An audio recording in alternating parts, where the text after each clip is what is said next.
সম্মানিত উপস্থিতি, আগামী 6 ফেব্রুয়ারি হাইস্কুল মাঠে চরমনায় সাহেব চরমনায় মুফতি ফয়জুল করিম সাহেব কাশি বাংলান। আগামী 15 ফেব্রুয়ারি তারা হুকুরিয়া জান্নাতুল ফিরদাউস বালিকা মাদ্রাসা মাহফিল।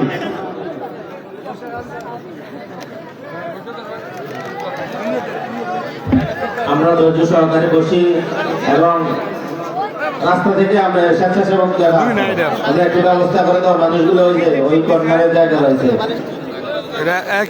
ধৈর্য সহকারে বসে আর ধীরে ধীরে দোয়া করি আল্লাহ তাআলা যেন হুজুর আমাদের মন ভরে ওয়াজ শোনায় এবং হযরত মুনাজাতের জন্য আমাদের জন্য দোয়া করেন। আল্লাহ তাআলা হযরতের জবান থেকে এমন কিছু কথা বের করেন আমাদের আমলের জন্য যেন ফাতেহা হয়। আল্লাহ তাআলা তৌফিক দান করুন। শান্তি প্রিয় মুসলিম তাওহীদি জনতা,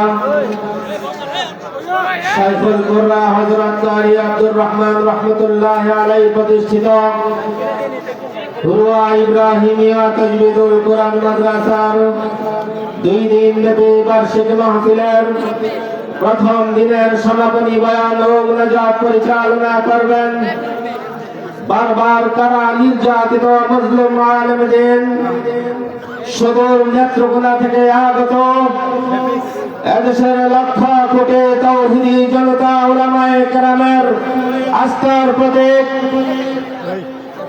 বাংলার সিংহপুরুষ আল্লামা নূর হোসেন কাসেমী রাহমাতুল্লাহি আলাইহির রূহানী সন্তান উলামায়ে দেওবন্দের প্রতিচ্ছবি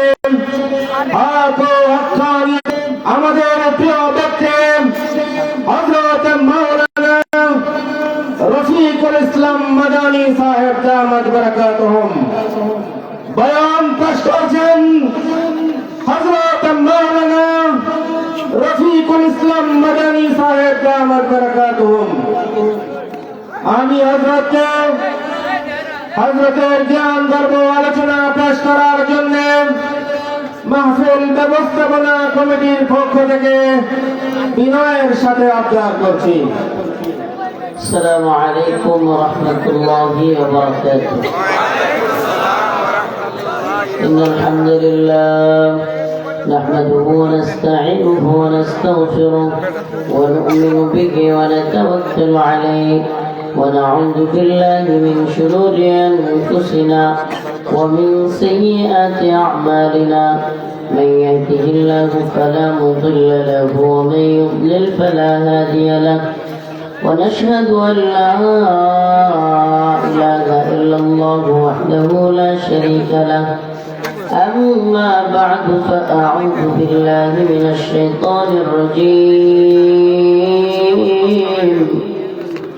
بسم الله الرحمن الرحيم.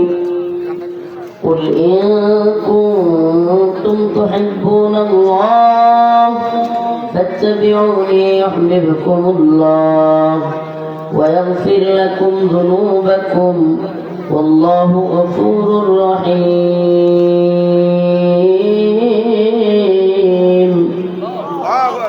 صدق الله مولانا العظيم. وقال رسول الله صلى الله عليه وسلم لا يؤمن أحدكم حتى أكون أحب إليه من والده وولده والناس أجمعين.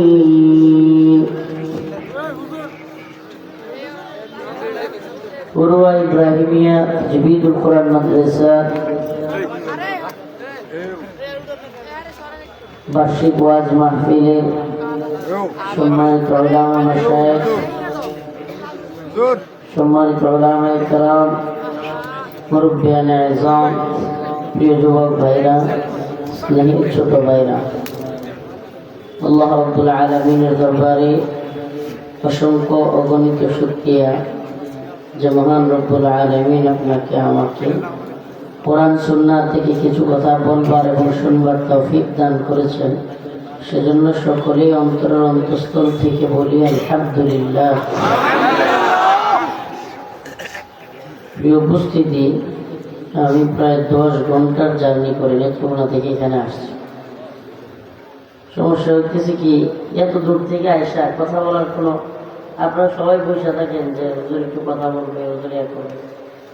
শরীরের অবস্থা এমন হয়, এই গা থেকে নিয়ে পিছন পর্যন্ত পুরো শরীর ব্যথা করতেছে। আর বিশেষ করে আসছি আজকে বৃহস্পতিবার, ঢাকায় প্রচন্ড জ্যাম গাজীপুরে, এই জন্য আসছি হলো বিবারিয়া দিয়ে। আর এই রূপটা এত ভাঙ্গা, মাজা মাজা পুরো ব্যথা করতেছে। আপনারা তো চিন্তা করেন যে হুজুর আসবে, হুজুর একটু বক্তব্য দিবে, কিন্তু আমার তো এনে এসে বয়ান করার অবস্থান থাকে না, বিছানায় যাওয়ার অবস্থান থাকে, মানে শোয়া। শরীরের অবস্থা এমন হয় যে শুয়ে পড়ি, মনে করি যে এনেই ঘুমায় যাই, সুলতারাও ঘুমাক, আমিও ঘুমাবো, শরীরের হালত এমন হয়। এই জন্য আমাদের জন্য খাস করে দোয়া করবেন প্রতিদিন। এই যে আজকে এখানে আছি, আগামীকালকে আবার যেতে হবে সিরাজগঞ্জ, এভাবেই চলছে সফর। সেই যে অক্টোবর থেকে শুরু হয়েছে, অক্টোবর, নভেম্বর, ডিসেম্বর, জানুয়ারি প্রায় চলে যাচ্ছে। এইভাবে প্রায় প্রতিদিন 2টা-3টা করে প্রোগ্রাম চলছে। তো এই যে এই হালত, নির্ঘুম রাত কাটানো, রাতে ঘুম নাই, সময় মতো খাওয়া নেই, এই জন্য আপনাদের কাছে কাজ করে দোয়া চাই। কারাগারে থাকতে অনেকেই দোয়া করেছেন, নফল নামাজ পড়েছেন, অনেকে রোজাও রাখছেন। দোয়াটা বন্ধ করিয়েন না, এখনো নতুন করে আল্লাহ না করুক, কেউ যদি হাসিনার রূপ নেই, অবাক হওয়ার কিছু থাকবে না। এদেশে নতুন করে হাসিনা কিংবা আওয়ামী লীগের কাজ, একই কাজ যদি অন্য কেউ করে, অন্য কোনো দলের লোক করে, আমি অবাক হব না। যে অবস্থা দেখতেছি, আজকে নিউজ দেখলাম নরসিংদীতে এক দলের লোকেরা তাদের মধ্যে গ্রুপিং করিয়া মারামারি করিয়া 2 দল হইয়া মাহফিলের মঞ্চ পুড়ে ফেলছে, আগুন দিয়ে ফেলছে, মাহফিলের প্যান্ডেল সব আগুন দিয়ে পুড়ে ফেলছে। যে পরিস্থিতি আগে কখনো আওয়ামী লীগের আমলেও শোনা যায়নি, এমন পরিস্থিতি শুরু হয়েছে। এই জন্য একটা কথা আছে, মুমিন এক গর্তে 2 বার পা দেয় না। মুমিন এক গর্তে 2 বার পা দেয় না। আমরা যেন একই গর্তে 2 বার পা না দিই। প্রিয় ভাইরা আমার, আয়াতে কারিমা তিলাওয়াত করেছি সূরাতুল বাকারা। قل إن كنتم تحبون الله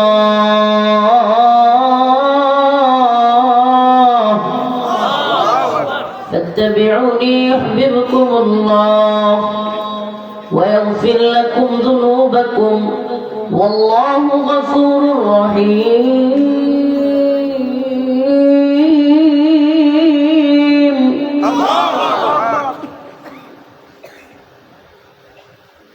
আমি আপনাদের সামনে আল্লাহ রসুলের প্রতি ভালোবাসা এবং রসুলের অনুসরণ, এর মাধ্যমে আল্লাহকে পাওয়া, এই বিষয় নিয়ে কিছু কথা বলব। প্রিয় ভাইরা আমার, আমরা রসুলকে কেন ভালোবাসবো? সুবহানাল্লাহ। তিনি এই গোটা পৃথিবীর শান্তি, মুক্তি, কামিয়াবির, মুক্তির দূত। গোটা পৃথিবীর শান্তি, কামিয়াবি, মুক্তির দূত হলো রাসূলুল্লাহ সাল্লাল্লাহু আলাইহি ওয়াসাল্লাম। সাহাবায়ে কেরাম ওনাকে কেমন ভালোবাসতেন এবং রাসূলকে ভালোবাসার প্রয়োজনীয়তা কত বেশি। मैदान महशर में नबी ने फरमाया, जब जहन्नम आएगी और एक चीख मारेगी, अल्लाह रसूल सल्लल्लाहु अलैहि वसल्लम হাদিসের মধ্যে বলেন, জাহান্নামকে যখন হাজির করা হবে, জাহান্নাম এমন এক বিকট আওয়াজ দিবে, যে আওয়াজের কারণে সব মানুষ হাঁটু গেড়ে বসে যাবে। পরিস্থিতি হবে ভয়াবহ। সবাই বলতে থাকবে নাফসি নাফসি, আল্লাহ আমারে বাঁচাও। কিন্তু আমার আপনার পয়গম্বর বলবে, ইয়া রাব উম্মতি উম্মতি, আমার উম্মতকে বাঁচাও। এটা তো একটা কারণ। এই যে আমরা মসজিদে দেখতে পারি, নামাজ পড়তে পারি, এই যে আমরা সব কিছু এই ভাবনা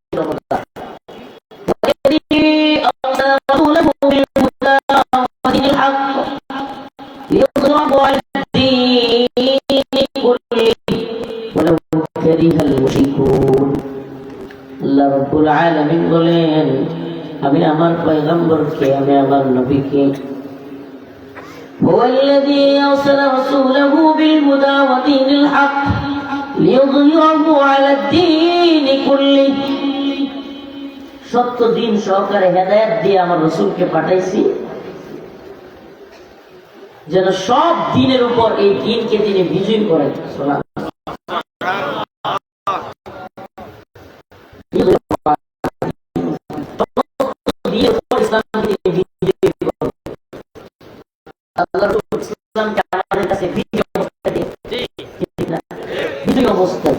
إذا جاء نصر الله والفتح ورأيت الناس يدخلون في دين الله أفواجا الله القرآن الكريم বলেন إذا جاء نصر الله والفتح আল্লাহর পক্ষ থেকে সাহায্য এবং বিজয় চলে আসবে ورأيت الناس يدخلون في دين الله তোমরা দেখবে মানুষ দ্বীনের মধ্যে প্রবেশ করতেছে আফওয়াজা দলে দলে দলে দলে।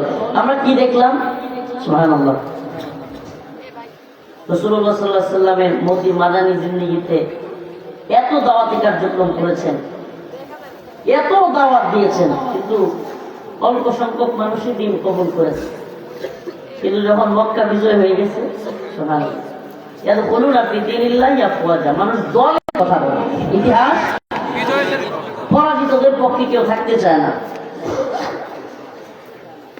আজকে আল্লাহ মাফ করুন, আমাদের প্রোগ্রামে হাজার হাজার মানুষ আমাদেরকে মোহাব্বত দেখায় আসে, কিন্তু যখন ডান্ডা বেরি সহ শিকল পড়ায়া ডান্ডা বেরি পড়ায়া টাইনা টাইনা গরুর মতো নিয়ে যেত, তখন কি এতগুলো মানুষ কেউ পড়ে গেছে কখনো? হ্যাঁ, তার মানে হলো মানুষ পরাজিতদেরকে বা পরাজিত মানসিকতা কেউ লালন করতে চায় না। মানে দুর্দিন দুরবস্থা এটা কেউই চায় না। আচ্ছা, তাইলে ইসলাম কিংবা দ্বীনের যদি দুরবস্থা থাকে, সেই দুরবস্থা দূর করার দায়িত্ব কার? আমাদের। সমস্ত দুরবস্থা, সমস্ত জাহালত, এগুলা দূর করবার দায়িত্ব আমাদের। এই জন্য আমি প্রায় প্রোগ্রামে বলি, মুসলমানদের অবস্থা নাজুক হইতে পারে, কিন্তু ইমানের অবস্থা যেন নাজুক না হয়। আমাদের অবস্থা কি হইতে পারে? নাজুক হইতে পারে। সার্বিকভাবে মুসলিমরা হামলার শিকার হইতে পারে, মামলার শিকার হইতে পারে, জুলুমের শিকার হইতে পারে, বোমা মারতে মারতে মুসলমানদের ঘর বাড়ি ভাঙ্গিয়া বুলডোজার দিয়ে ঘোরাই দিতে পারে, কিন্তু ইমানের অবস্থা যেন নাজুক না হয়। সুবহানাল্লাহ। আমরা কি দেখলাম ফিলিস্তিনে?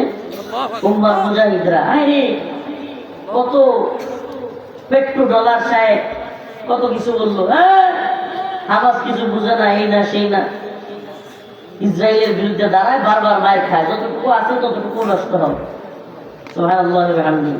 এই পেট্রো ডলার সাহেবদের কথা ভুল প্রমাণিত করে মর্যাদা মুজাহিদরা অল্প সংখ্যক, আজকে বছর পেরিয়ে গেছে, অনেকে নেতানিয়াহু প্রথম বলছে 24 ঘন্টায় হামাসকে ধ্বংস করে দিব, এরপরে 48 ঘন্টায় হামাসকে ধ্বংস করে দিব, নিশ্চিহ্ন করে দিব।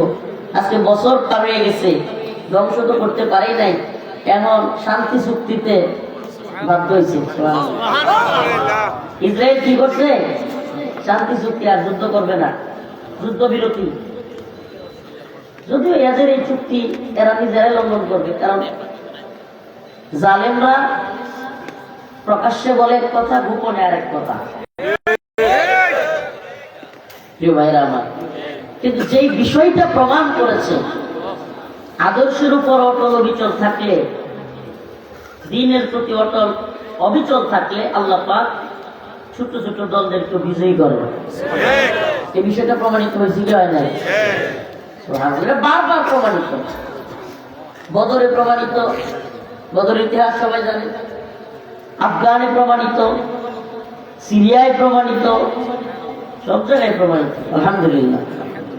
ছোট বাহিনী হইতে পারে, কিন্তু যদি দাঁড়ায় যায় হিম্মত নিয়ে, এটা সুন্নাহ, এটা আদর্শ। আদর্শের জায়গায় শক্তিশালী থাকতে হবে।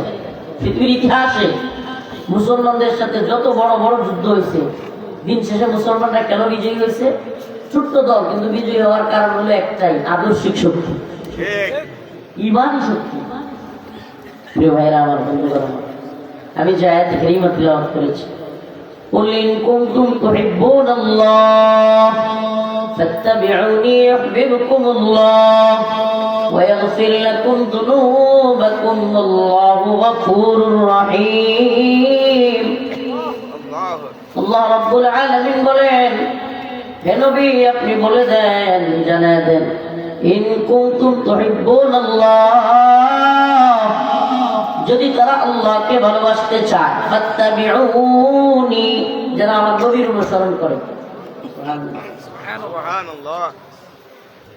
আমল কবুল হওয়ার জন্য যে কয়টা শর্ত খুবই গুরুত্বপূর্ণ, যেগুলো কারণ আমল কবুল হওয়ার জন্য, এর মধ্যে অন্যতম হলো ঈমান থাকা।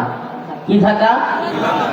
কোন ব্যক্তি 100 বার হজ করলো কিন্তু তার ঈমান নাই, এই হজের কোনো লাভ হবে না। 100 বার হজ করা একজন মানুষের পক্ষে সম্ভবই না। কোন ব্যক্তি একেবারে টানা কন্টিনিউ রোজা রাখে বছরের পর বছর, কিন্তু তার ঈমান নাই, এই রোজায় লাভ হবে? হাজার হাজার রাকাত নামাজ পড়লো, ঈমান নাই, লাভ হবে? তার মানে আমল কবুল হওয়ার জন্য, আল্লাহর কাছে গ্রহণযোগ্য হওয়ার জন্য ঈমানটা কি? শর্ত। ঈমান ছাড়া আমলের কোনো ফায়দা, যে কারণে আমরা ছোটবেলায় হাদিসটা পড়ছি সবাই প্রায় নুরানি, আখলিস দীনাকা ইয়াকফিকাল আমালুল। যদি আমাদেরকে কিছুটা ছোটবেলায় ভুল করানো হয়েছে, ইয়াকফিকাল এটা টান দেওয়া হয়েছে, কাফা ইয়াকফি টান হবে। আখলিস দীনাকা ইয়াকফিকাল আমালুল কলিল, তোমার অল্প আমলই নাজাতের জন্য যথেষ্ট হবে যদি ঈমানটা খাঁটি থাকে। তার মানে বোঝা গেল ঈমান খাঁটি থাকলে আমল কবুল হবে। 2 নাম্বার যেটা শর্ত আমল কবুল হওয়ার জন্য, 2 নাম্বার, সেটা হলো নিয়তটাও খালিস থাকতে হবে। কোন ব্যক্তি নামাজ পড়ছে আল্লাহকে রাজি খুশি করবার জন্য না, কবু শ্বশুরে খুশি করবার লেগে, এই লোকের নামাজের জন্য কোথায় যাইব? আমাদের এলাকায় যুবকরা দেখবেন, আল্লাহ মাফ করো, যদি কোনো সুন্দরী মেয়ে থাকে, ওই মেয়ের বাপ দেখলেই সুন্দর করে সালাম দেয়, যেগুলো সিগারেট খুব সিগারেট ফেলায় দেয়। কেন? বাপের খুশি করতে হলে যদি মেয়েরা আমার কাছে দেয়, হাসির জন্য বলি না। হারাম কাজ, এই যে আমাদের হাসির কারণ হচ্ছে হারাম। হারামটাকে আমরা নর্মালি নিচ্ছি, এটাই শয়তানের সফলতা। শয়তানের সবচেয়ে বড় সফলতা এটা, হারামকে আমরা নর্মালাইজ করে ফেলছি, মানে এটা কোনো বিষয়ই না। এই যে গার্লফ্রেন্ড বয়ফ্রেন্ড কালচার এটা নর্মাল হয়ে গেছে, নাউজুবিল্লাহ। অথচ কত জঘন্য বিষয়। আই হ্যাঁ, الزانية والزاني فاجلدوا كل واحد منهما 100 جلدة। অবিবাহিত হইল আল্লাহর পক্ষ থেকে শাস্তি কি? 100 বেত্রাঘাত। আর বিবাহিত হইলে তো পাথর দিয়ে রজম মারা। এত বড় ভয়াবহ যে গুনাহ, যেটার ব্যাপারে আল্লাহ এত কঠিন, সেটা আজকে কত সহজ হয়ে গেল না?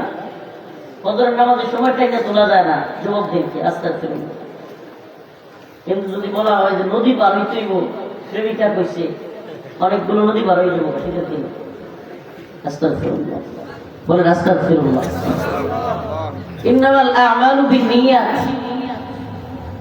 সমস্ত আমল কিন্তু নিয়তের উপর নির্ভরশীল। যদি আল্লাহকে রাজি খুশি করবার জন্য আমল না হয়, সে আমলও কবুল হবে না। কোন ব্যক্তি জানালা রাখছে ঘরে, জানালা নিয়ত করছে বাতাস খাবে,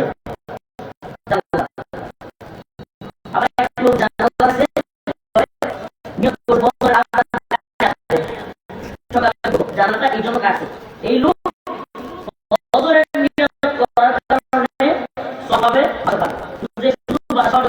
সব পাবে। এর মানে বোঝা গেল নিয়তের মধ্যে আমলের গ্রহণযোগ্যতা শর্ত এটা। قل إن صلاتي ونسكي ومحياي ومماتي لله رب العالمين।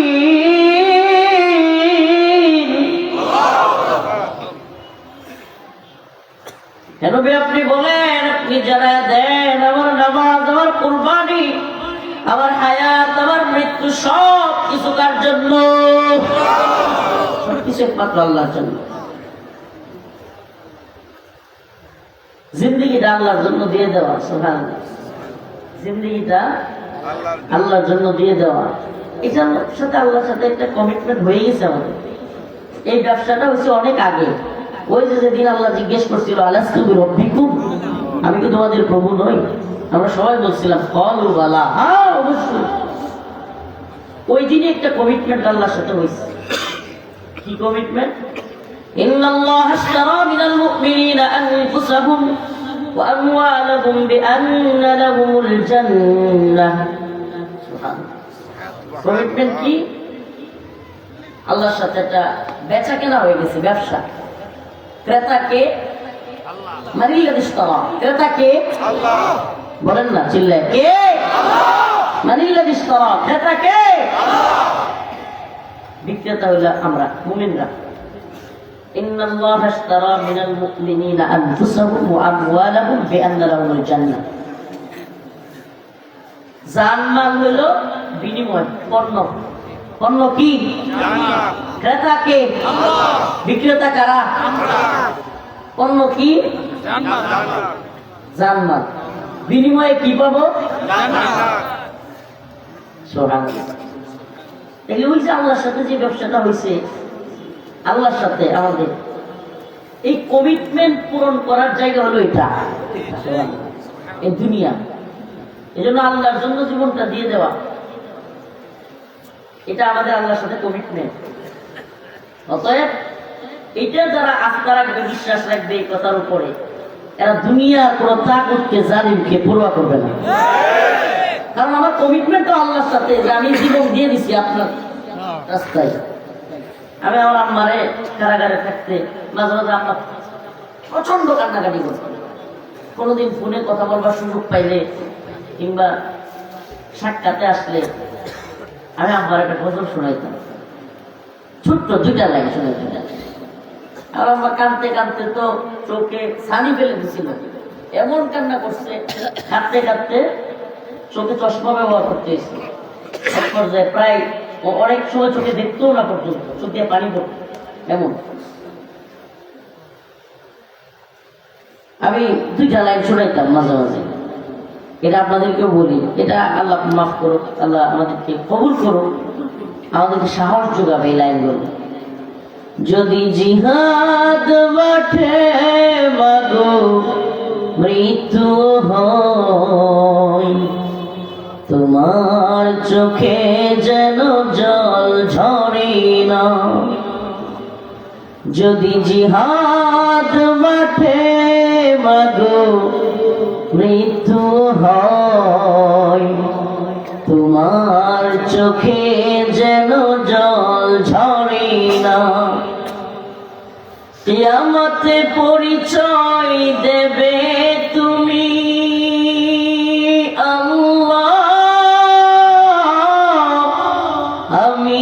শহীদের মা। যদি জিহাদ মাঠে মাগো মৃত্যু হয়, তোমার চোখে যেন জল ঝরে না। কিয়ামতে পরিচয় দেবে তুমি আল্লাহ, আমি শহীদের মা।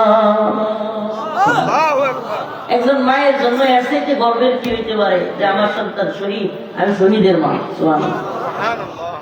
এই দুনিয়াকে যারা খায়েশাতের সফলতার মাপকাঠি বানাইছে, এরা এটা বুঝবে না, এটা বোঝানো সম্ভব না বয়ান করে।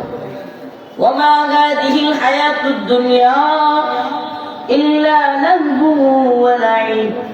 আল্লাহ রাব্বুল আলামিন বলেন, এই দুনিয়া হলো খেল তামাশা। কি কয়? দুনিয়া কি? ফামান যুহজিহা আনিন নার ওয়া উদখিলাল জান্নাতা ফাকাদ ফাজ ওয়া মাল হায়াতুদ দুনিয়া ইল্লা মাতাউল গুরুর। এক জায়গায় আল্লাহ দুনিয়ারে বলছেন খেল তামাশা, আরেক জায়গায় আল্লাহ বলছেন তোমরা যদি জাহান্নামের আগুন থেকে মুক্তি পাও, জান্নাতে প্রবেশ করতে পারো, তাইলেই সফল। তার দুনিয়াটা হলো মাতাউল গুরুর। মাতাউল গুরুরের ব্যাখ্যা তাফসীরে আসছে, ওই যে মহিলারা হায়ের হেফাজত করে, নেকড়া নেয় না, নেকড়া যেটা দিয়া রক্ত পরিষ্কার করে ময়লা, ওই পরিষ্কার কইরা যে ফেলায়া দেয় যে নেকড়া, ওই নেকড়ার সাথে মাতাউল গুরুরের উদাহরণ দেওয়া হয়েছে। ওই নেকড়া কিনবেন টাকা দিয়ে, হ্যাঁ মূল্য আছে। ওই নেকড়ার যেমন মূল্যহীন আল্লাহর কাছে, দুনিয়াও যেমন মূল্যহীন। হাদিসের মধ্যে আসছে, রাসূলুল্লাহ সাল্লাল্লাহু আলাইহি ওয়াসাল্লাম বলেন যে আল্লাহ পাকের কাছে যদি একটা মশা, এই যে মাছি, এগুলা ডানা পরিমাণও যদি দুনিয়ার মূল্য থাকতো, দুনিয়ায় কোনো কাফেররে আল্লাহ রিজিক দিতেন না। এখন আপনারা যদি হিন্দুত্ববাদীদের ক্ষমতা দিতে, মোদির ক্ষমতা দিতে পেরেশানি হয়ে যান, আয় নাই না জানি আমাদের কি হবে, মুসলমান আমরা ক্ষমতা নাই, আমাদের কামান নাই, বিমান নাই, ট্যাঙ্ক নাই, যুদ্ধ বিমান নাই, আর একবার কত কিছু, মোদির কত ক্ষমতা, আল্লাহ আমগরে ক্ষমতা দিল না, আমরা ইমানদার, আর মোদির এত ক্ষমতা দিল নাউজুবিল্লাহ। তাইলে এই চিন্তাটা অনেকটা ওইরকম হইব যে এক বুড়ি মহিলা ছিল, বন জঙ্গলে থাকতো, ছাগল চাষ, ছাগল বকরি লালন পালন করতো। তো তার বকরি চড়াইতে দিচ্ছে জঙ্গলে, একদিন বকরির বাচ্চার সাথে আরেকটা বাচ্চা সে দেখলো, ওই বাচ্চাটাকে সে বাড়িতে নিয়ে আসছে। ওটা হলো সিংহের বাচ্চা। কিসের বাচ্চা? সিংহের বাচ্চা। এখন ছোট বাচ্চা সিংহ ফালায় রেখে চলে গেছে, ওই বুড়া মহিলা নিয়ে আসছে। কারণ ওই ছাগলের সাথে ওই বুড়া মহিলার বকরির সাথে থাকে, ওই ছাগলের বকরির দুধ খায়, বকরির দুধ ওই সিংহের বাচ্চাও খায়, বকরির বাচ্চাও খায়, ছাগলের বাচ্চাও খায়, আর সিংহের বাচ্চাও খায়। আর কিছুদিন পরে ছাগলের বাচ্চা তো সিং জ্বালাইছে দুইটা, কারণ সিং দিয়া সিংহের বাচ্চারা ভিতা মারে। এখন সব সব করে কান দেয় সিংহের বাচ্চা, আরে আমার আল্লাহ যদি দুইটা সিং দিত, আমিও তারা দুইটা ভূতা মারতাম। আমার যদি আল্লাহ দুইটা সিং দিত, আমিও তারা কি করতাম। আরেকদিন জঙ্গলে গেছে, হঠাৎ করে এর মতো আরেকজনের লোক সাক্ষাৎ হয়ে গেছে, তার সিংহ আরেকটার লোক। এখন হ্যাঁ কি দুইটারও চেহারা যেমন, আমারও এমন, এতদিন যেগুলোর লোকে থাকলাম এটির সাথে তো মিলে না আমার। এখন সে যখন কান্নাকাটি করতেছে যে আমার ইয়া নাই, তখন ওইটা তারে পরিচয় করাই দিল, গিরে ওটা তুই সিংহের জন্য কাঁদো, সিংহের জন্য তুই একলা যদি হুঙ্কার দেশ, তোকে আল্লাহ এমন এক পাওয়ার দিয়ে বানাইছে, তুই একলা হুঙ্কার দিলে পুরো ছাগলের একটা দুইটা পাল না, পুরো ছাগলের সমস্ত গোষ্ঠী তোর দিকে পালাবো। আমাদের অবস্থা হয়েছে এমন। কয়েকদিন আগে একজন কার জানি একটা কথা শুনছিলাম, খুব ভালো লাগছে। ওই বাঙালি জাতি, এদেরকে যদি আপনি চান আফগান জাতির মতো যোদ্ধা জাতি বানাইতে পারেন, কিন্তু পরিস্থিতিটা ওই পর্যায়ে নিতে হবে। হাসিনার বিরুদ্ধে আমরা কি দেখছি, একটা সময় কেউ কল্পনা করছেন সত্যি কোন হাসিনার 16 বছরের যে নির্যাতন স্টেম রোলার বাংলাদেশে, আমার দেখা মতো, আমার না, আমি তো আলহামদুলিল্লাহ ইতিহাস পড়ি, ঐতিহাসিক ভাবে পৃথিবীর ইতিহাসে যে কয়েকজন শাসক পাওয়ারফুল এবং একেবারে লৌহ মানব বলা যায়, এবং পৃথিবীর ইতিহাসে কট্টর জালেম এবং একেবারে অনেক বেশি পাওয়ার নিয়ে রাজত্ব করছে, এবং যারে মন চায় মারছে, কাটছে, জেলে দিছে, মামলা দিছে, হামলা করছে, রিমান্ডে দিছে, গুম করছে, খুন করছে। পৃথিবীতে যদি আপনি সিরিয়াল করেন, হাসিনা সিরিয়ালে আছে। এই মহিলা এত বছর ক্ষমতায় থাকার পরে কেউ কল্পনা করছিল এইভাবে কয়েকটা ছাত্র এইভাবে আন্দোলন করে যুবক পোলাপান হেরে পালায় দিতে বাধ্য করবে? বলেন, কল্পনা করছেন? কিন্তু আল্লাহ পাক সব পারে, কথা কি সত্য? পরিস্থিতি যখন তৈরি হয়ে যায়, তখন জনগণ, আপনি কল্পনা করতে পারেন 16, 17, 18 জুলাই, এগুলো তো আমার এখানে মুখস্থ, 16, 17, 18 জুলাই কল্পনা করা যায়? নেটওয়ার্ক বন্ধ, সব বন্ধ, নিউজ বন্ধ, ওয়াইফাই বন্ধ, সব কিছু বন্ধ করে দিয়া যারে মন চায় মারছে, কাটছে, ধরছে, মামলা দিচ্ছে। এরপরে ওমার রাস্তা থেকে মানুষ সরাইতে পারে না, সুবহানাল্লাহ। মানুষ সরে না, এমন আন্দোলন দেখাইছে। এমনকি এক পর্যায়ে পুলিশের এক ঊর্ধ্বতন অফিসার স্বরাষ্ট্রমন্ত্রী গিয়ে বলতে বাধ্য হয়েছে, একটা ভিডিও দেখায়, দেখেন মারিও একটা পরেও একটা যায়ও একটা। শুনেন আপনারা কি বলছে, যে মারিও একটা মরেও একটা যায়ও একটা, অন্য মানুষ করে না, সুবহানাল্লাহ কন্যা। এই জন্য এই জাতি না, এটা আল্লাহ পাকের কথা তো অবশ্যই সত্য, সুবহানাল্লাহ। মানুষকে আল্লাহ বানাইছে না, সত্য তো আল্লাহই আল্লাহ জানে, সুবহানাল্লাহ। উনি তো নিজেই বলেছেন, ইযা জাআ নাসরুল্লাহি ওয়াল ফাত রাআইতান নাস ইয়াদখুলুনা ফি দীনিল্লাহি আফওয়াজা। মানুষ যখন বিজয়ের ঘ্রাণ পায় ফেলে, তখন দলে দলে ওই বিজয়ী দলে শরীক হয়। এটাই হয়েছে, মানুষ যখন বুঝতে পারছে যে হাসিনার গদি নড়বড়ে হয়ে গেছে, আর একটু ধাক্কা দিলে পড়ে যাবে, সবাই মিলে ধাক্কা দিচ্ছে। কাদের কাছে বলেছিল না, সবার কষ্ট, ঠিক না? আমি হিসাব মিলাইতে পারি না। আমি এই 3-4 দিন আগে যখন একটা নিউজ হয়েছে যে কাদের কাজ করে পালায় যাইতে সাহায্য করছে যুব দলের এক নেতা, যাই হোক পালায় যাইতে পারছে সে বাংলাদেশ থেকে, তখন আমি চিন্তা করলাম, এত বড় বড় নেতা গ্রেফতার হইল, ধরা খাইল, আওয়ামী লীগের পুলিশের বড় বড় আইজিপি অফিসাররা ধরা খাইল, অনেকগুলো আওয়ামী লীগ নেতা ধরা খাইল, বিচারপতি শামসুদ্দিন চৌধুরী মানিক ধরা খাইল, মেনন ইনু ধরা খাইল, এই দরবেশ বাবা সালমানিক রহমান ধরা খাইল, কিন্তু সে পালায় দিতে পারলো কেমনে? তাও 6 মাস বাংলাদেশে থাইকা। পরে আমি দেখলাম সুবহানাল্লাহ, এটা যেন আল্লাহ পাকের একেবারে প্ল্যান। যে কাদের তুই বলেছিলি পালাবো না, আমি আল্লাহ দেখাইয়া দিলাম, তুই গ্রেফতার হয়ে গেলে কইতি যে আমি পালাই নাই, গ্রেফতার হয়ে গেছি, তুই পালাইয়া যেতে বাধ্য হয়েছিস। সুবহানাল্লাহ, আল্লাহ পাক দেখাইয়া দিছে যে ওরে যদি গ্রেফতার করে ফেলে, তাহলে ও কিন্তু বলতে পারবে যে আমি পালাই নাই, আমি গ্রেফতার হয়েছি। তো আল্লাহ কয় তোর পালাইতে হবে। সুবহানাল্লাহ।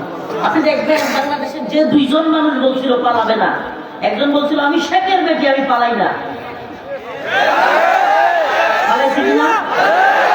একজন লোক কাদের কাছে 2টারই আল্লাহ পালানোর সুযোগ দিচ্ছে। আপনি দেখছেন 2টাকে আল্লাহ কি করছে? 48 মিনিট দেরি হইলে গণভবনে ছাত্ররা ঢুকে যেত, ছাত্ররা একটা একটা করে থাবা দিত, আর কিছুক্ষণ পরে হাসিনা থাকতো লোকের ভিতরে। কোথায়? অনেক ছাত্র বলামান কইতো আমার লোক হাসিনা নাই, কারণ বাঘে তো পাওয়া যেত না, কারণ যে পরিমাণ বাঘে পাইতো না, কিন্তু আমার লোকের ভিতরে হাসিনা নাই, খাড়াখাড়ি লাগতো।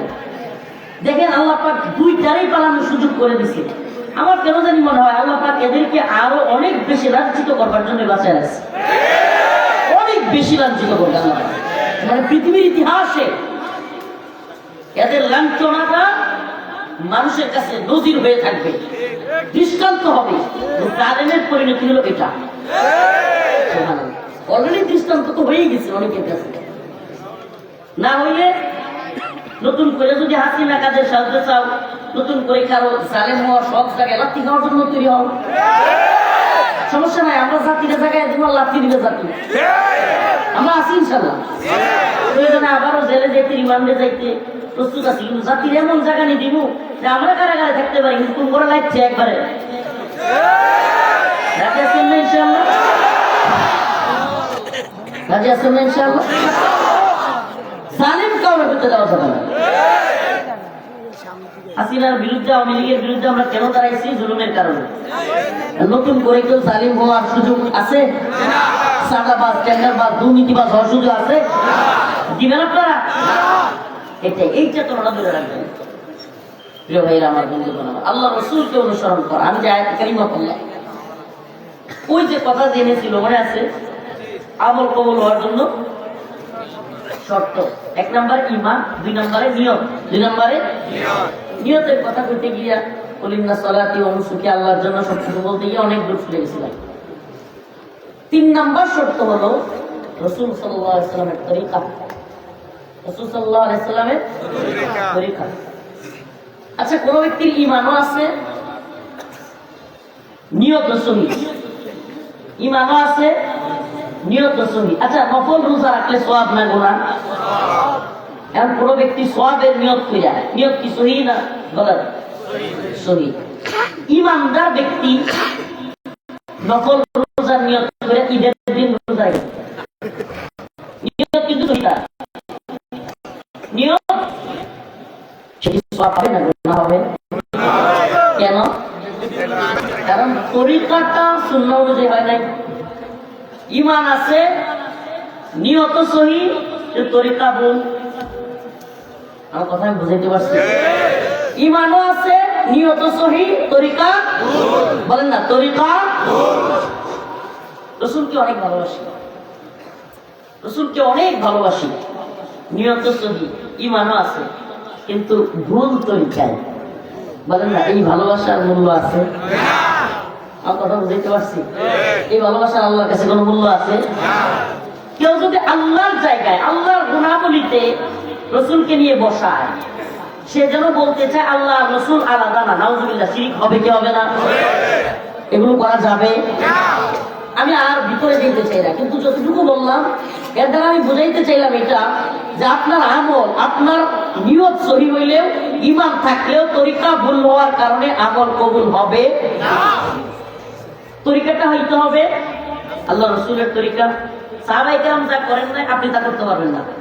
তবে আমভাবে সবাইকে আমি একটা কথা বলবো, আমাদের শত্রুর অভাব নেই, মুসলমানদের শত্রুর অভাব নাই, তরুণরা অভাব নাই, কিন্তু শত্রুর ধরন বুঝতে হবে। আমি এটা মুরব্বীদেরকেও বলবো, প্রিয় আলেম সমাজকেও বলবো, সবাই দেশ শত্রু কয়েক প্রকার। এক প্রকার শত্রু আছে আপনারা দেখলে গালি দেয়, শত্রু শত্রু করতে করতে মনে হয়ে গেছে গা আমাদের উই আর লুকিং ফর শত্রুস। লুৎফুজ্জামান বাবর আমাদের নেতৃত্বগুলার বের হয়ে গেছে আলহামদুলিল্লাহ। তো তিন প্রকার থাকতে পারে, আরো অনেক প্রকারের, কিন্তু আমি তিন প্রকার উল্লেখ করি। এক প্রকার শত্রু থাকে আপনারা দেখতে পারেন না। কিরকম? আপনারা দেখতে পারে না, গালি দেয়, বকা ধকা দেয়, দেখলেই কেমনে তাকায় থাকে, এক প্রকার লোক। দুই প্রকার, দ্বিতীয় প্রকার আছে জমি সংক্রান্ত হোক, যে কোনো ইস্যুতে আপনার সাথে এমন দ্বন্দ্ব লাগছে, সে আপনাকে হাত পা ভেঙে দিতে চায়। আচ্ছা, প্রথম প্রকারের চাইতে যে আপনার হাত পা ভেঙে দিতে চায়, সে আরেকটু বড় শত্রু কিনা? আমার কথা আমি বুঝাতে পারতেছি, শুনতেছেন আপনারা? প্রথম প্রকার শত্রু বকা ধকা দেয়, হুমকি দেয় বা একটু গালাগালাজ করে। দ্বিতীয় প্রকার যে কোনো কারণে হইতে পারে, আপনার জমি সংক্রান্ত কারণে হইতে পারে, আপনার দলীয় ভিন্নতার কারণে, মত পার্থক্যের কারণে হইতে পারে, দেশের কারণে হইতে পারে, কিংবা দ্বীন ঈমানের কারণে হইতে পারে। শত্রুতার অনেক কারণ। কিন্তু প্রথম প্রকার যে কিনা গালি দেয়, বকা দেয়, হুমকি দেয়, তার চাইতে যে হাত পা ভেঙে দিবে আপনারে পাইলে, এই গালি দেওয়ার শত্রুর চাইতে ওইটা আরো গুরুত্বপূর্ণ না?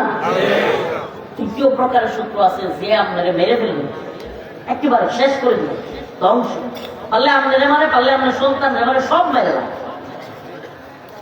এই তিন প্রকারের শত্রু। আমাকে বলেন তো, আপনার সময়, আপনার শ্রম, আপনার গাম, আপনার লিখনি, আপনার সব কিছু আপনি কোন শত্রুর বিরুদ্ধে ব্যবহার করবেন?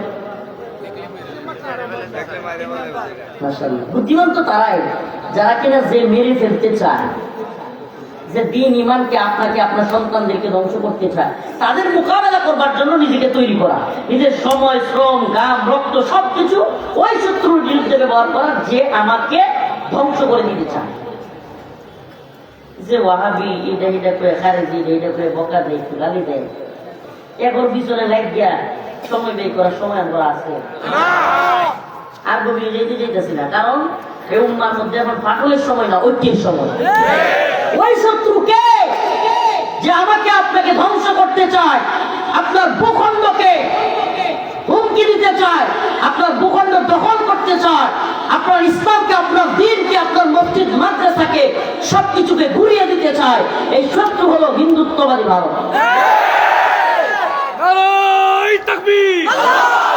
আমার জানতে চাওয়া, এই নিজেরা নিজেরা লাইগা থাইকা, এই কেরামদের ওয়াহাবি কইলো, কেরামদের এটা কইলো, ইত্যাদি পড়ে থেকে, এইসব নিয়ে পড়ে থাইকা, সেই শত্রু আমাদেরকে ধ্বংস করতে চায়, আমাদের দেশ দখল করতে চায়, ঈমানকে নষ্ট করতে চায়, মুসলিমদেরকে সমূলে ধ্বংস করতে চায়, সেই শত্রুর বিরুদ্ধে চুপ থাকা, নিজেরা লাগে থেকে ধ্বংস হওয়া, এটা কি বুদ্ধিমানের কাজ হবে? বরং বুদ্ধিমানের কাজ তো হবে সেটা যে আমার রাসূলের ভালোবাসা অন্তরে আমার আছে, আমার আল্লাহ এক, আমার নবী এক, আমার কুরআন এক। এখন আমি এদের সাথে লাগালাগি করবো না।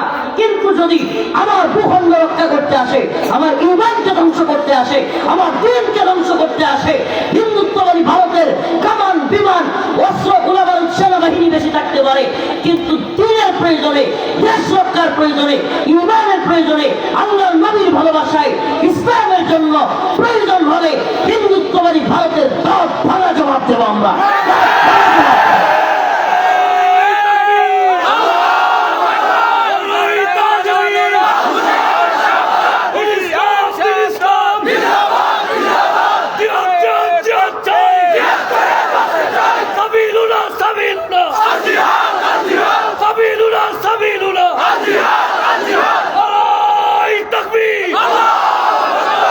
এই জন্য আমাদের মেসেজ একেবারে সুস্পষ্ট।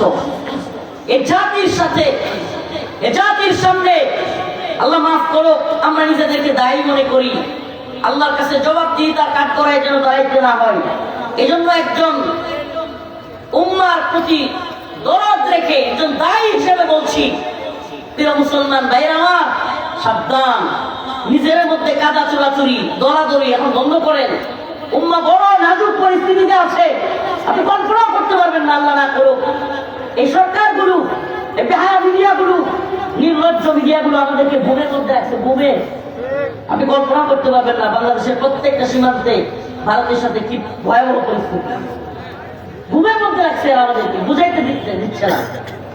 যে কোনো পরিস্থিতিতে হিন্দুত্ববাদীরা আমাদের দেশে থাবা বসানোর জন্য তৈরি। এই মুহূর্তে নিজেরা আভ্যন্তরীণ দ্বন্দ্ব, নিজেদের মধ্যে কাদা চোরাচুরি করা, এটাকে আমাদের উচিত উচিত আমাদের মধ্যে দলীয় ভিন্নতা থাকতে পারে, মত পার্থক্য মাসালা মাসাইল নিয়ে থাকতে পারে, কিন্তু ভাই প্রিয় ভাইরা আমার, আমি নাচতে বলা, দূরে বলা, হাত এইনে বাজা না এইনে বাজা, দূর দাঁড়ায় পড়বো না পয়সা পড়বো, এগুলো নিয়ে দয়া করে এখন দ্বন্দ্ব করবেন না, দ্বন্দ্ব করবেন। আমি বলি ভাই, উলামায়ে হক্কানি যারা আছেন, আহলে হক উলামায়ে কেরাম যারা আছেন, তাদের সাথে পরামর্শ করেছেন। এই উম্মার আলেম সমাজকে ভুল বুঝবেন না। আলেমরা সবাই দালাল নয়, সবাই বাটপার নয়। আলেমদের অনেকেই নিজের জীবনকে দ্বীনের জন্য দিতেও প্রস্তুত আছে। উম্মার মধ্যে মুজাহিদ আলেমদেরকে অনুসরণ করুন, এই মাদারিসে কওমিয়ার সাথে থাকবার চেষ্টা করুন, উম্মতকে ভুল বুঝাবেন না। হিন্দুত্ববাদীদের খাবার চাইতে অনেক ভাইরা এমন কথাবার্তা বলে যে হিন্দুদের চাইতে ওহাবিরা বেশি, নাউজুবিল্লাহ, এমন জঘন্য কথা এ অবুঝ ভাইরা বলে। আমরা এদেরকে অবুঝ মনে করে, আর কি করবেন, এদেরকে অবুঝ মনে করা ছাড়া কিছু নাই। যারা এমন মনে করে যে ওহাবি খালেদি এসে বলে, আবার বলে যে এরা এই হিন্দুরা চাইতেও খারাপ, নাউজুবিল্লাহ, মানে এদেরকে আপনি অবুঝ মনে করা ছাড়া আর কি মনে করবেন? আল্লাহ জানে এই কথা বলার পরে তাদের ইমান থাকে কি থাকে, কিন্তু এদেরকে আপনি এখন জাহেল মনে করবার ছাড়া আর কিছু করার সুযোগ নাই। এখন এদেরকে আপনি সুযোগ দিবেন, এরা আপনার সুযোগটাকে নিবে, আর এই দলাদলি চলতে থাকবে। আল্লাহ না করুক প্রধানতম যে শত্রু তারা সুযোগ পাওয়া যায়। এই জন্য এই উম্মাকে, জাতিকে আমরা একটু ঐক্যবদ্ধ করতে চাচ্ছি। আলহামদুলিল্লাহ, আল্লাহ পাকে শুকরিয়া যে ইসকন এই সন্ত্রাসী সংগঠন চট্টগ্রামে আমাদের ভাইকে শহীদ করে পুরা জাতিকে হিন্দুত্ববাদীদের বিরুদ্ধে ঐক্যবদ্ধ করে দিচ্ছে। এখন পুরা জাতি ঐক্যবদ্ধ। প্রিয় ভাইরা আমার, বন্ধুগণ আমার, আমরা জালেমদের সহযোগী হব না, আমরা কখনো কারো গোলাম হব না। আমাদের রক্তে, আমাদের ঈমান আমাদেরকে শিখায় আল্লাহর গোলামি করবার জন্য। কার গোলামি? আল্লাহ। পৃথিবীর কোন শক্তির গোলামি না। এই America super power, Israel super power, Russia super power, Bharat super power, এই গল্প গুজব, এই কি কয় অক্টোপাসের জাল, মায়াজাল অনেক শুনছি, এই মিডিয়ার মায়াজাল তৈরি করা অনেক শুনছি, কিন্তু আমরা বিশ্বাস করি কিসের এরা সুপার পাওয়ার? সুপার পাওয়ার সির্ফ আল্লাহ, লা ইলাহা ইল্লাল্লাহ। বলেন না, সুপার পাওয়ার সির্ফ আল্লাহ, লা ইলাহা ইল্লাল্লাহ। সুপার পাওয়ার সির্ফ আল্লাহ, লা এটা আমরা বিশ্বাস করি। বিশ্বাস কেন? আমরা দেখতেছিও। সুবহানাল্লাহ। যদি আমেরিকা এত বড় সুপার পাওয়ার হইতো, দুনিয়ার সব ক্ষমতা আফগানিস্তানে নাকে খত দিয়া বাপ দেখতে আফগান থেকে বিদায় হয়েছে গিয়া মায়া জাল তৈরি করছে আর কি। বলেন না, রাশিয়া যদি এতই ক্ষমতাশীল হইতো তাইলে ইউক্রেনে গিয়ে এমনও যুদ্ধে জয়ী হইতে পারে না গিয়া? এটা তো বাদ দেন, আফগানিস্তানে এসে রাশিয়া মার খায় না। তাহলে সুপার পাওয়ার সে আল্লাহ, লা ইলাহা ইল্লাল্লাহ। আমরা এইভাবে বিশ্বাস করি, আল্লাহর ক্ষমতায় বিশ্বাস করি। যারা আল্লাহর ক্ষমতায় বিশ্বাস করে, সুবহানাল্লাহ, যারা আল্লাহর পথে চলে, আল্লাহর কথা বলে, আল্লাহকে ভালোবেসে সপেছে জীবন,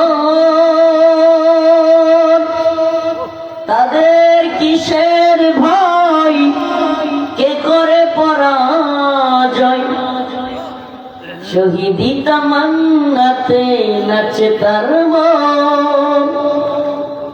যারা আল্লাহর পথে চলে, আল্লাহর কথা বলে, আল্লাহকে ভালোবেসে সপেছে জীবন, তাদের কিসের ভয়, কে করে পরাজয়, শহীদি তামান্নাতে নাচে তার মন। আল্লাহর পথে চলনেওয়ালাদের তামান্না হলো শাহাদাত। সুবহানাল্লাহ। শাহাদাত তাদের তামান্না। এই জাতিরে ভয় দেখায় লাভ আছে? হে মুসলমান ইমানদার, রাসূল সাল্লাল্লাহু আলাইহি ওয়াসাল্লামের ভবিষ্যৎবাণী, ইসবাতান মিন উম্মতি আহরাজাহুল্লাহু মিনান নার, ইসবাতুন তাফজুল হিন্দ। এই আলোচনা সব জায়গায় করতেছি, কারণ এই উম্মাকে গুজওয়াতুল হিন্দের শহীদের মর্যাদা সম্পর্কে যদি না জানায়, এর চাইতে বড় কিতমান ইলম আর কিছু হইতে পারে না। এই উম্মাহকে আমাদের জানাইতে হবে গজওয়াতুল হিন্দ নামক একটা যুদ্ধ মুসলমানদের সাথে হবে। এই যুদ্ধে যারাই শরীক হবে, আল্লাহ পাক তাদেরকে জাহান্নামের আগুন থেকে মুক্ত বলে ঘোষণা করেছেন। আল্লাহ আমাদের সবাইকে গজওয়াতুল হিন্দে শরীক হওয়ার তৌফিক দান করুন এবং শহীদ হওয়ার শরীক হওয়ার তৌফিক দান করুন। আগামীকালকেও যেহেতু প্রোগ্রাম আছে, আমার জন্য খাস করে দোয়া করবেন। এখানে আমারও আগামীকাল সিরাজগঞ্জ, এই জন্য একটু ঘুমাই করতে হবে। দোয়া চাই আপনাদের কাছে, খাস করে দোয়া চাই, আমার জন্য দোয়া করবেন। সুস্থ মানুষ। ওয়াখিরু দাওয়ানা আলহামদুলিল্লাহি রাব্বিল আলামিন। আসসালামু আলাইকুম ওয়া রাহমাতুল্লাহ। নাসরুম মিনাল্লাহ ওয়া ফাতহুন করিব ওয়া বাশশিরিল মুমিনিন। আলহামদুলিল্লাহি রাব্বিল আলামিন। الرحمن الرحيم مالك يوم الدين إياك نعبد وإياك نستعين اللهم ارزقنا شهادة في سبيلك اللهم ارزقنا شهادة في سبيلك اللهم ارزقنا شهادة في سبيلك اللهم انصر الإسلام والمسلمين يا الله فلسطين المسلمين के हिफाजत करो या अल्लाह बस्तिया चिश्तिया Mali Somalia Yemen Afghan Uyghur Kashmir Arakan আল্লাহ সমস্ত ভূখণ্ডের মুসলমানদেরকে হেফাজত করো। রব্বুল আলামিন আল্লাহ, হে রব্বুল আলামিন, এই বড়ুয়া ইব্রাহিমিয়া মাদ্রাসাকে কবুল আর মঞ্জুর করো। হে আল্লাহ, ছাত্র উস্তাদদেরকে কবুল করো। হে আল্লাহ, আমাদের সবাইকে মাফ করে দাও। হে আল্লাহ, অসুস্থদেরকে সুস্থতা দান করো। ঋণগ্রস্তদের ঋণ পরিশোধ করার তৌফিক দাও। হে রব্বুল আলামিন, মাওলাই কারীম, আমাদের মধ্যে যাদের বাবা নাই, মা নাই, মা বাবার কবরকে জান্নাতের বাগান বানায়। আল্লাহ মাদ্রাসায় যারা দান করেছে